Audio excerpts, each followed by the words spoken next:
নেওয়ার জন্য আজরাইল এসেছে, আমি কি বিদায় নিব?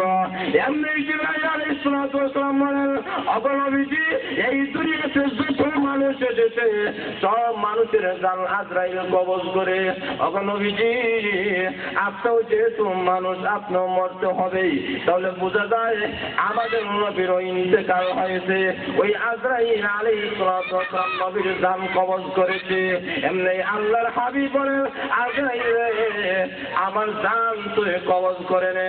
আজরাইল আলাইহিস সালাতু ওয়াস সালাম নবীজির বুকে যখন হাত দিয়েছে জান কবজ করার জন্য, এমনি আল্লাহর হাবিব রাহমাতুল্লাহ আলামিন চোখ থেকে জলধারা পানি পালায়। জিবরাইল আলাইহিস সালাতু ওয়াস সালাম বলেন, ওগো নবীজি, কেন চোখ থেকে জলধারা পানি পালান? আপনি কি এই দুনিয়াতে থাকতে চান? আপনি থাকার জন্য যদি বলেন তাহলে অনুমতি দেওয়া হবে। বলেন না, আমার জন্য আমি কান্দি না, তাহলে ফাতেমার জন্য কান্দেন নাকি? বলেন না, কারণ আল্লাহ রাব্বুল আলামিন ফাতেমা তো আগেই জানিয়ে দিয়েছেন, আর ফাতেমা তো সাইয়্যিদাতুল নিসাই আহলিল জান্নাহ, ফাতেমা সমস্ত জান্নাতের রমণীদের সর্দান্য হবেন। ওই ফাতেমার জন্য আপনি কেন কাঁদবেন? আল্লাহর হাবিব বলেন, না, আমি আমার ফাতেমার জন্য কান্দি না, তাহলে হাসান আর হুসাইনের জন্য কান্দেন নাকি? না, হাসান হুসাইনের জন্য কান্দি না। আল্লাহ হাসান আর হুসাইনের ব্যাপারে আল্লাহ আগেই জানিয়েছেন নবীর মাধ্যমে, আল হাসান ওয়াল হুসাইন সাইয়্যিদা শাবাবি আহলিল জান্নাহ, হাসান আর হুসাইন জান্নাতে সমস্ত যুবকের সরদার হবেন, তোরা কেন তাদের জন্য আপনি কাঁদেন? আল্লাহর হাবিব বলেন, না, আমি আমার হাসান আর হুসাইনের জন্য কান্দি না, তোরা কিসের জন্য কাঁদলেন গো নবীজি? এমনি আল্লাহর হাবিব বলেন, হে জিবরাইল, আমি কান্দি আমার গুনাহগার উম্মতের জন্য। উম্মতুল লাগে আমি তো নবী দুনিয়া থেকে যাই নবী, আমার উম্মতের কোন দশা হবে, কোন অবস্থায় তারা থাকবে, ওই উম্মতের জন্য আমি কান্দি। এমনি জিবরাইল আলাইহিস সালাতু ওয়াস সালাম বলেন, ওগো নবীজি, উম্মতের ব্যাপারে আপনি কাঁদতে হবে না। ওগো নবীজি, আল্লাহ রাব্বুল আলামিন দুইটা শর্ত দিয়েছেন, আপনার উম্মতের মধ্যে যারা ওই দুইটা শর্ত পালন করবে আল্লাহ রাব্বুল আলামিন তাদেরকে দুনিয়াতে ইজ্জত দিবেন, আর পরকালে আল্লাহ করে জান্নাত দিবেন। এমনি আল্লাহর হাবিব বলেন, কি দুইটা শর্ত? এক নম্বর শর্ত হলো আপনার মুমিন, আপনার উম্মতরা যে এক নম্বর শর্ত ঈমান আনে, দুই নম্বর যদি তারা আমল করে, এই দুইটা শর্ত যে সমস্ত উম্মতরা পালন করবে আল্লাহ বলেন পরকালে আল্লাহ তৈরি জান্নাতে নিরাপত্তার সাথে দাখিল হয়ে যাবে। এই দুইটা শর্তে আমি বলতেছিলাম ওই কথায় যে আজরাইল আলাইহিস সালাতু ওয়াস সালামের দায়িত্ব হলো মানুষের জান কবজ করা। এমনকি সর্বশ্রেষ্ঠ যেই নবী, বিশ্ব নবী, ওই নবীও মরণ থেকে পলায়ন করতে পারেন নাই, মরণ থেকে বাঁচতে পারে নাই, ওই নবীকে আজরাইলের জান কবজ করতে। তাহলে আসুন বলতেছিলাম ওই ৬ জন ফেরেশতা আছেন, আর আরো অসংখ্য অগণিত ফেরেশতা আছেন। আল্লাহর হাবিব বলেন, কোরআনে আছে মানুষের পা থেকে মাথা পর্যন্ত আল্লাহর হাবিব বলেছেন, কোরআনেও আল্লাহ বলেছেন যে ২০ জন ফেরেশতা আল্লাহ মোতায়েন করেছেন বডিগার্ড হিসাবে। আমাদের সমাজের নেতা যারা আছে এরা বডিগার্ডের লাগে ১০ জন ১২ জন লোক তার সামনে পিছনে রাখে। আল্লাহ বলেন তোমার বডিগার্ডের লাগে এই ১০ জন ১২ জন আর ২০ জন ফেরেশতা আমি আল্লাহ মোতায়েন করে রেখেছি। এর মধ্যে একজন ফেরেশতা ডাইনে আর একজন ফেরেশতা বামে, ডান কান্দে ফেরেশতা নেকি রেখে, বাম কান্দে ফেরেশতা বডি রেখে, ডান কান্দে ফেরেশতা নেকি রেখে। একজন লোক নিয়ত করছে ওয়াজ দাইতাম, এমত নিয়ত করার সাথে ডান কান্দে ফেরেশতা একটা নেকি রেখে দিচ্ছে। যখন সুবহান এখন ওয়াজ মাহফিলে চলে আইছে, তখন ডান কান্দে ফেরেশতা ওই একটারে বদলাই যায়, ১-এ ১০ বানাই দিচ্ছে। যখন সুবহান বাম কান্দের ফেরেশতা লোকটা ইচ্ছা করছে, বাম কান্দে ফেরেশতা গুনাহ লেখে ইচ্ছা করছে মেলায় যায়, ইচ্ছা করছে, তখন ডান কান্দের ফেরেশতার কাছে অনুমতি চায়, লেখতাম না। তখন ডান কান্দের ফেরেশতা কয় তুমি যে লেখতা এত নিয়ত করছে এখনো তো লেখে না। এখনো তো লেখছে না, এখন যদি তুমি লেখো তাহলে যদি না যায় তো তারপর এই লেখাটা মিটেই চইবা। যখন ঠিক না তো তোমার লেখাটা বেকার গেল, বেকার হাতা নষ্ট হইল, বেকার হাতা নষ্ট হইল লাভ নাই। তখন দেখো অপেক্ষা করে, তখন দেখা যায় মেলাত গেছি, এখন বাম কান্দে ফেরেশতা ডান কান্দে ফেরেশতা হয় মেলাত তো গেছে কি এখন লেখি নাই, তুমি যে লেখতায় মেলা চোখেছে ফজরের আজান তখন হয় না, ফজরের আগে আগে যে লোকটা তওবা করে, সুবহানাল্লাহ হইছেন না? ফজরের আগে আগে যদি লোকটা তওবা করে নেয় তোমার লেখাটা তো বেকার যাবে। যখন ঠিক না হয়েছে লেখিস না, ফজরের আজান হয়েছে তওবা করছে না, আবার দিন যখন হয়েছে তখন হয় লেখিলেই লেখতে জানি, আবার সন্ধ্যার আগে আগে যদি তওবা করে তো তোর লেখাটা তো বেকার যাবে। লেখিস না, লেখে নাই, সন্ধ্যা যখন হয়েছে এরপরেও হয় লেখিলাই, তখন হয় লেখতে যে আমার নিয়মে লেখবে না, আমি তো এখানে কি করছি, আগে আগে যে লোকটা তওবা করে, সুবহানাল্লাহ হইছেন না? ফজরের আগে আগে যদি লোকটা তওবা করে নেয় তোমার লেখাটা তো বেকার যাবে। যখন ঠিক না হয়েছে লেখিস না, ফজরের আজান হয়েছে তওবা করছে না, আবার দিন যখন হয়েছে তখন হয় লেখিলেই লেখতে জানি, আবার সন্ধ্যার আগে আগে যদি তওবা করে তো তোর লেখাটা তো বেকার যাবে। লেখিস না, লেখে নাই, সন্ধ্যা যখন হয়েছে এরপরেও হয় লেখিলাই, তখন হয় লেখতে যে আমার নিয়মে লেখবে না, আমি তো এখানে কি করছে 10 লেখছি, একটা আমল করছে 10 লেখছি, তুই একটা গুনাহ করছে 10টা গুনাহ লেখবে না, একটা গুনাহ করছে একটাই গুনাহ লেখবে। যখন সুবহানাল্লাহ, আল্লাহ কি দয়া মায়া, নেকির বেলায় 1-10 আর গুনার বেলায় 1-1। এমন তো অবস্থায় দুইজন ফেরেশতা আছেন, একজন ডানে আর একজন বামে। এই যে দুইজন ফেরেশতা আছেন, দুইজন ফেরেশতা লয়ে তো আমরা মার্কেটে যাই, বাথরুমে যাই, অনেক জায়গায় যাই, কিন্তু আজ পর্যন্ত কোনো মানুষ এই কথা বলে নাই ও দুইজন ফেরেশতা তোমাদেরকে বহন করতে করতে আর ভালো লাগে না, এখন হর যখন কইছেন আরো যখন বোঝা যায়নি যে দুইজন ফেরেশতা কান্দে আছে, বোঝা যায়? বোঝা যায় না। আল্লাহ বলেন দুইজন ফেরেশতা আছেন, এরা যদি বোর দিত তো কখনো মাথা খারাপ হল্লাই না নে। আল্লাহ বলেন এমন ভাবে ফেরেশতাদেরকে আমি আল্লাহ রাখছি, এরপরে দুই চোখে দুইজন ফেরেশতা আছে, দেখা যায় একজন ইটা মারছে, আপনার চোখ কইয়ে ভরে দিব এবং চোখটা যেন কি যেন কেউ কোন জিনিসটা যেন বাধা দেয় দেখানো ইটাটা অন্যদিকে লয়ে গেছে। আল্লাহ বলেন ওই ফেরেশতায় তোমাকে হেফাজত করে যখন সুবহানাল্লাহ। এইভাবে অসংখ্য অগণিত ফেরেশতা আল্লাহ রেখে দিয়েছেন। কতজন ফেরেশতা হবেন কোনো সীমা রেখা নাই। আল্লাহর হাবিব বিশ্বনবী রাহমাতুল আলামিন বলেন প্রতিদিন 70,000 ফেরেশতা সাত আকাশের উপরে একটা ঘর আছে, যেই ঘরের নাম বাইতুল মামুর। ওই বাইতুল মামুরে প্রতিদিন 70,000 ফেরেশতা তোয়াফ করে। আল্লাহর হাবিব বলেন যারা একবার বাইতুল মামুরে তোয়াফ করবে আর কিয়ামতের আগে ওই ফেরেশতারা দ্বিতীয়বার তোয়াফ করার কোনো সুযোগ হবে না। প্রতিদিন 70,000 ফেরেশতা তোয়াফ করে, কিয়ামতের আগে আর 2 নম্বর বা তোয়াফ করার সুযোগ হবে না। এখন ফেরেশতাদের কোনো সংখ্যা আসেনি, আরো জোর হন নাই। আল্লাহ বলেন ওই সমস্ত ফেরেশতাদেরকে কোনোদিন দেখি নাই বিশ্বাস করতে হবে। 3 নম্বর ওয়া কুতুবিহি, কিতাব সমূহকে আল্লাহর বিশ্বাস করতে হবে। আল্লাহ চাইতে বড় বড় কিতাব নাযিল করেছেন, একটার নাম তাওরাত, আরেকটা জবুর, আরেকটা ইনজিল, আরেকটা কোরআন। আল্লাহ বলেন শুধু কোরআন বিশ্বাস করলেই হবে না, বাকি সব গ্রন্থকে বিশ্বাস করতে হবে। এরপরে আল্লাহ বলেন সবগুলা পড়ার সময় নাই, বিস্তারিত বললে তো অনেক টাইম যাবে, সংক্ষেপে বলতেছি। এরপরে আল্লাহ 100খানা সহিফা নাযিল করেছেন, ওইগুলা কোনোদিন আমরা দেখি নাই।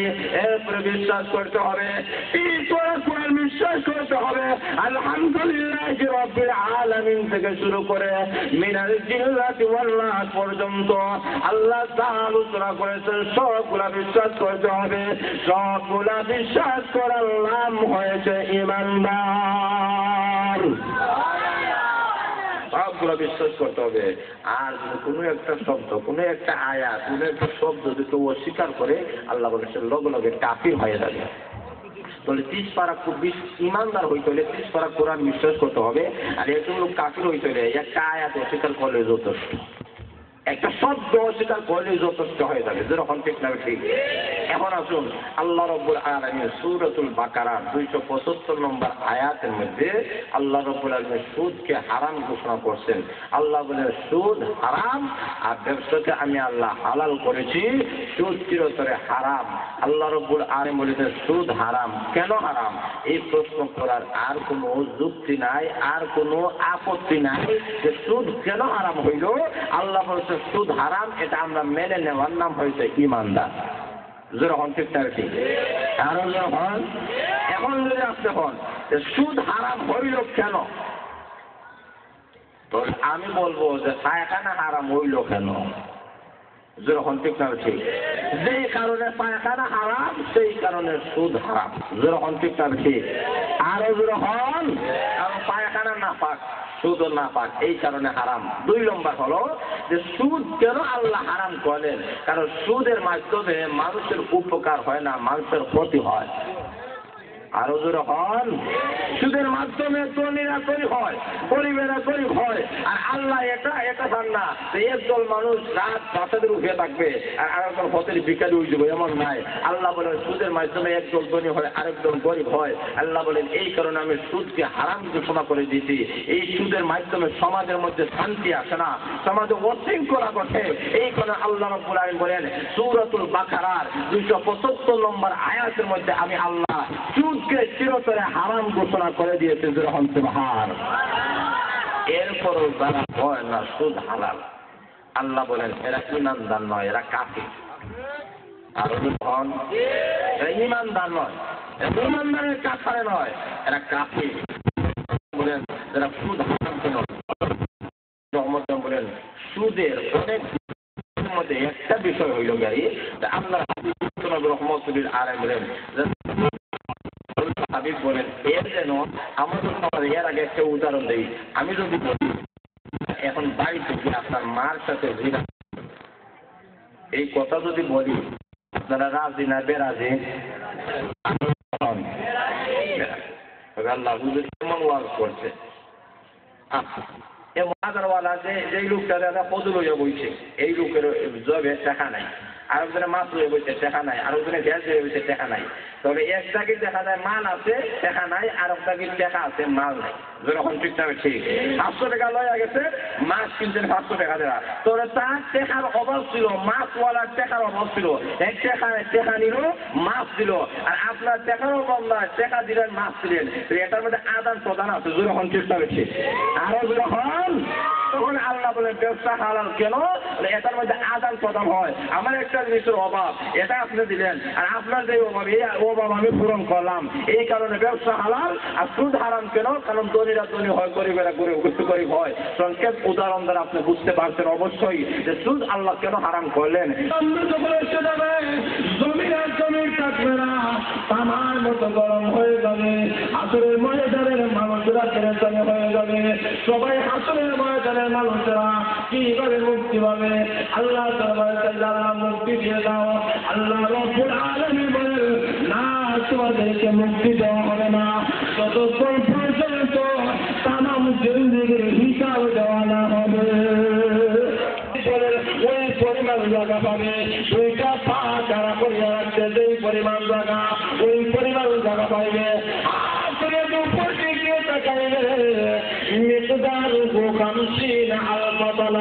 আল্লাহ রাব্বুল আলামিন বলে 50,000 বছর চলে যাবে, একটু নিচের দিকে লক্ষ্য করবে না। আমল করতে হবে। প্রথম করতে ইমানদার, 2 নম্বর নেক আমল। নেক আমল কাকে বলা হয় বিস্তারিত বলার সময় নাই। যা কিছু আলোচনা করলাম আল্লাহ নিজে এবং সবাইকে আমল করার তৌফিক দান করে বলেন আমিন। সবাই সন্তান করে পড়া করে দেব। আল্লাহ যা কিছু আলোচনা করার আলহামদুলিল্লাহ। সভাপতি যারা মৃত, সভাপতির বাবা মৃত, ও খালা অসুস্থ, দোয়া করবেন। বর্তমান সভাপতি সাহেব যিনি আছেন, ওনার বাবা মৃত এবং খালা অসুস্থ, দোয়ার জন্য দরখাস্ত করেছেন। আমি তো অতর্গত এলাকার যত মধ্যে গান আছে আল্লাহ প্রত্যেকের কবরকে বেহেশতের বাগান বানায়, যারা জিন্দা সামনে ছায়া চলার করে। আর বিশেষ করে আমি এই কথা বলতেছি, যারা অসুস্থ আছে আল্লাহ তাদেরকে শিফা দান করেন। এই যে ওয়াজ মাহফিল, এই ওয়াজ মাহফিলের মাধ্যমে মানুষের ভাগ্য পরিবর্তন ঘটে। ওয়াজ মাহফিলের মাধ্যমে মানুষ হেদায়েত পায়। যখন ঠিক চলছে এই যে আজকে যে জালালিয়া সমাজ কল্যাণ সংস্থার উদ্যোগে যে ওয়াজ মাহফিল হলো, বাংলাদেশের প্রতিটি জায়গায় জায়গায় যদি এইরকম তাফসীর মাহফিল যদি চলে, আমি বলতে চাই এই কথা, এই তাফসীর কুরআন মাহফিল সব জায়গায় যদি চলে, আমাদের সমাজে আর দুর্নীতি থাকছে না। যখন ঠিক লাগবে আমাদের সমাজে সুদ থাকবে না, আমাদের সমাজে ঘুষ থাকবে না, আমাদের সমাজে হাইজেক থাকবে আসে না, আমাদের সমাজের জিনাতুল সম্মানে বেলাতে রহমতের চলছে, আরো রহমতের চলছে। এইরকম তফসিল মাহফিল বাংলাদেশের প্রতিটি কোণা হয়েছে, আপনারা চান কিনা? আরো হল জানালিয়া সমাজ কল্যাণ সংস্থার উদ্যোগে যে ওয়াজ মাহফিল হইল, তফসিল মাহফিল হইল, এই মাহফিল চলতো না বন্ধ হইল? আরো হল কারা কারা চলতো তারা একটু আট ছিল হাত, একটু আসলে না রে তকবীর, ইসলাম ইসলাম। আল্লাহ কবুল করলেন, মঞ্জুর করলেন, প্রতি বছর এইরকম মাহফিল চলতো ইনশাআল্লাহ। আরো হল হলে আপনাদের যেমন উপস্থিতি প্রয়োজন, টাকা পয়সার প্রয়োজন আছে, আপনারা টাকা পয়সা দিয়ে সংস্থাকে উন্নতির পথে নিয়ে যাবেন। আর সংস্থাকে উন্নতির পথে নিয়ে গেলে এখানে তফসিল মাহফিলের মাধ্যমে যখন কোরআন হাদিসের আলোচনা হবে, আমাদের জাহিলিয়াত দূর হবে, আমাদের সমাজ শান্তির সমাজ হবে, আমাদের পারিবারিক জিন্দেগিতে অশান্তি, সামাজিক জিন্দেগিতে অশান্তি, রাষ্ট্রীয় জিন্দেগিতে অশান্তি, আল্লাহ বলেন যেখানে কোরআন হাদিস আছে সেই সমাজের পরিবারের মধ্যে শান্তি হবে, সমাজের শান্তি হবে, সেই রাষ্ট্রের মধ্যে শান্তি হবে। আমার চিন্তা রাখি আরো এমন একটা সমাজ ব্যবস্থা আমরা চাই, শান্তির সমাজ ব্যবস্থা। আল্লাহ আমাদেরকে তৌফিক দান করেন। সবাই ইস্তেগফার করেন, মুখে দোয়া করি। আস্তাগফিরুল্লাহ ইন্নাল্লাহা গফুরুর রহিম। আস্তাগফিরুল্লাহ ইন্নাল্লাহা গফুরুর রহিম। আস্তাগফিরুল্লাহ আল্লাযী লা ইলাহা ইল্লা হুয়াল হাইয়ুল কাইয়্যুম ওয়া আতুবু ইলাইহি লা হাওলা ওয়ালা কুওয়াতা ইল্লা বিল্লাহিল আলিয়্যিল আযীম। আলহামদুলিল্লাহ আলহামদুলিল্লাহিল্লাযী হাদানা লিহাযা ওয়া মা কুন্না লিনাহতাদিয়া লাওলা আন হাদানা আল্লাহ। ربنا ظلمنا أنفسنا وإن لم تغفر لنا وترحمنا لنكونن من الخاسرين. رب ارحمهما كما ربياني صغيرا. আমরা গুনাহগার তোমাদের শহীদ বরাত করেছি। আলিমুল আমাদেরকে নিয়ে, যুবক ভাইদেরকে নিয়ে, নাবালক শিশুদেরকে নিয়ে, পর্দানিসীন মা বোনদেরকে নিয়ে তোমার শহীদ বরাত করেছি। মেঘের বাড়ি করে আয় আল্লাহ আজকের মুনাজাত কবুল মঞ্জুর করিয়া নাও। আল্লাহ তুমি কায়েম দাইম রাখিয়া দাও। আয় রব্বুল আলামিন সরকার সভাপতিদেরকে জানিয়ে আয়াল্লাহ যত সদস্য আছেন আল্লাহ সবাইকে তুমি হায়াত দান ফরমাও। আয়াল্লাহ কালে সাইফুল্লাহর মতো মুজাহিদ হিসেবে কবুল মঞ্জুর ফরমাও। আয়াল্লাহ সংস্থার সাথে যারা টাকা পয়সা দিয়ে ইসলামের সহযোগিতা করেছেন তারপরে আল্লাহ কবুল মঞ্জুর করিয়া দাও। আয়াল্লাহ বিশেষ করিয়া সংস্থার সভাপতি সাহেবের আব্বা মারা গিয়েছে। আয়াল্লাহ ওনার আব্বার কবরটাকে আল্লাহ করেছিল বাগান ভেঙে দাও। আয়াল্লাহ ওনার কারামত আল্লাহ তোমার কারো জীবনে শিফা দান ফরমাও। আয়াল্লাহ বেমার রহমত থেকে শিফায়ে রহমত আল্লাহ তুমি পরিবর্তন করিয়া দাও। আল্লাহ পুরানি যারা হাত তুলে জানিনা ফরমাও না সর্বগত মেঘের বাণী গর্ব মা বাবার মরটাকে বাগান বানিয়ে দাও। যাদের মা বাবা আল্লাহ তাআলা ফরমাও বেশি বেশি করে মা বাবার আল্লাহ তাআলা তৌফিক দিয়ে দাও। আল্লাহ পুরানি কাজ তো মুর্শিদ আল্লাহ আমাদের কবরটাকে বাগান ছেড়ে বাগান বানিয়ে দাও। যারা জিন্দা ছেড়ে খায় তারা ফরমাও। আল্লাহ পুরানি যারা অসুস্থ আছেন তোমার দাওয়াত সেবনে শিফা দান ফরমাও। আমাদের বক্তব্যে লক্ষ লক্ষ দৌড় সোনার মদিনায় পৌঁছিয়ে দাও। আল্লাহ আমাদেরকে বারবার যেন তারা নসিব ফরমাও। আল্লাহ অনেক যুবক ভাইরা যেন উপস্থিত রয়েছে। আল্লাহ প্রত্যেক যুবক ভাইদেরকে আল্লাহ তুমি হায়াত দান ফরমাও। বিশেষ করে আল্লাহ সংস্থার যে সমস্ত যুবক ভাইরা আছেন তাদেরকে তুমি কবুল মঞ্জুর ফরমাও। আল্লাহ অনেক ভাইরা এসেছেন সংস্থাকে সাফল্য মঞ্জুর করার জন্য। আল্লাহ আমাদেরকে তুমি মৃত্যু দিও না, আপনি ঘরে যে মৃত্যু দিও না। পানিতে ডুবাইয়া মৃত্যু দিও না। যেদিন মৃত্যু দিবে আল্লাহ যে আলোতে সেদিন আরো অবস্থায় আমাদের জবান থেকে উচ্চারণ করে দিও লা ইলাহা রাসূলুল্লাহ।